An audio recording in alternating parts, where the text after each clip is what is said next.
RTV app వార్తల్ని క్షణాల్లో చదివే అవకాశం ఉంటుంది. ఒక న్యూస్ పేపర్, ఒక టెలివిజన్ ఛానల్ మీ చేతుల్లో ఎప్పుడూ ఉంటాయి. ముక్తి కోసం, విముక్తి కోసం కుమరం భీము పోరాట స్ఫూర్తితోటి ఆ రోజు ఆదివాసులందరూ ఏకమై ప్రభుత్వానికి తమ వాణిని, తమ ఆవేదన తెలియపరచడం కోసం సమావేశమైనటువంటి ఇంద్రవల్లి చుట్టుపక్కల కాదు, ఉమ్మడి ఆదిలాబాద్ నుంచి సమావేశమైనటువంటి ఆదివాసులపై నిర్మానుషంగా, నిర్కసంగా ఎలాంటి హెచ్చరికలు చేయకుండా ఆ రోజు కాల్పులు జరిపి అనేక మంది ఆదివాసులను పుట్ట పెట్టుకున్నటువంటి ఈరోజు నేటికి 43 సంవత్సరాలు గడిచిపోయినాయి.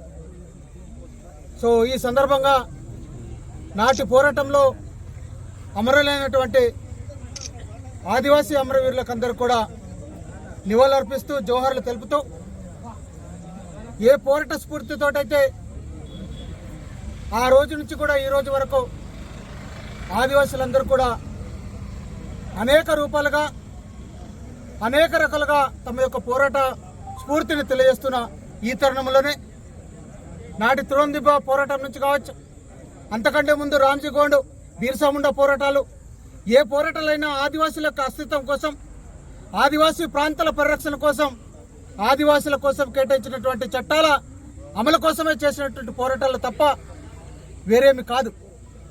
ప్రభుత్వాలు ఎన్ని మారినా ఆనాటి ఇంద్రవెల్లి అమరవీరుల పోరాటాన్ని పుట్టిపించుకొని తుడందబ్బ పోరాటం మరొక్కసారి 1995 ప్రాంతంలో మళ్ళా ప్రారంభమైనప్పుడు నాటి నాయకులు సోయం బాబురావు గారు, శ్రీరామ్ శంభు గారు, పేందూరు గోపి గారు, అదేవిధంగా బురుసపోచయ్య గారు, అనేక మంది తుడందబ్బ వ్యవస్థాపకుల వారి నాయకత్వంలో ఉద్యమం ప్రారంభమై మళ్ళా ఆదివాసుల యొక్క తమ సమస్యలు, షెడ్యూల్ ప్రాంతాల్లో ఉన్న సమస్యల పరిష్కారం కోసం పోరాటం సాగుతున్న తరుణంలోని మలిదశ ఉద్యమంలో పెద్దలు మాజీ ఎంపీ సోయం బాబురావు గారి నాయకత్వంలో మరొక్కసారి ఆదివాసుల అస్తిత్వం కోసం, ఆదివాసుల హక్కుల కోసం, ఆదివాసీ చట్టాల అమలు కోసం మరొక్కసారి పోరాటాన్ని ప్రారంభించడం.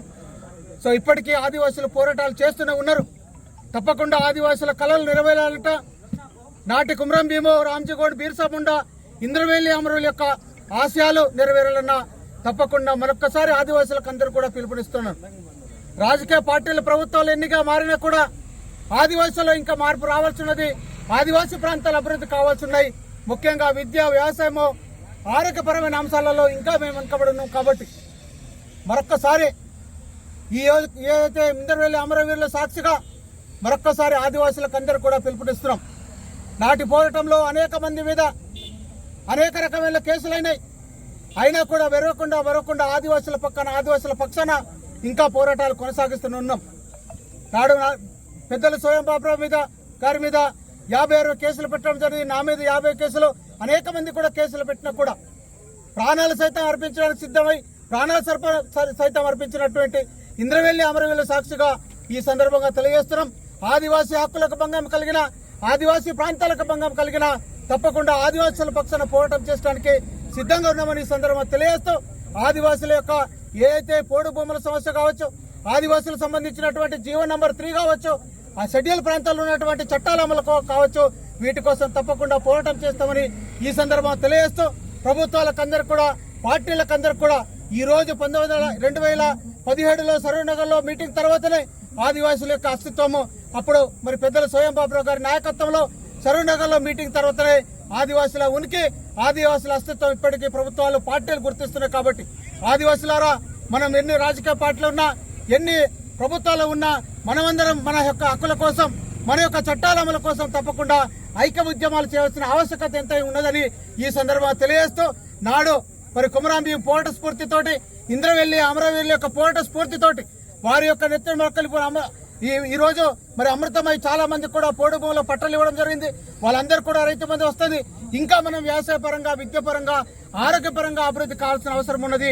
అదేవిధంగా నేటి చదువుకున్న యువతీ యువకులందరూ కూడా నేను చెప్తున్నాను, నాటి పోరాట స్ఫూర్తితోటి కుమరం భీమి పోరాట స్ఫూర్తిని, అదేవిధంగా ఇంద్రవెల్లి అమరవీరుల యొక్క పోరాట స్ఫూర్తిని పుణుకుపించుకొని ఆదివాసీ హక్కుల కోసం మీరందరూ కూడా పోరాటాలకు సిద్ధం కావాలని ఈ సందర్భంగా తెలియజేస్తూ మరొక్కసారి ఇటువంటి అవకాశం కల్పించినటువంటి మా ఇంద్రవెల్లి అమరవీరుల ఏదైతే పోరాట కమిటీ ఈ రోజు ఏదైతే కార్యక్రమం నిర్వహణకు సంబంధించినటువంటి పెద్దలందరికీ మరొకసారి కృతజ్ఞత తెలియజేస్తూ ఏదైతే నాడు మరిన్ని వీడియోస్ కోసం ఛానల్ ని సబ్స్క్రైబ్ చేయండి, లేటెస్ట్ అప్డేట్స్ కోసం వాట్సాప్ ఛానల్ ని ఫాలో చేయండి అండ్ లింక్ డిస్క్రిప్షన్ లో ఉంది.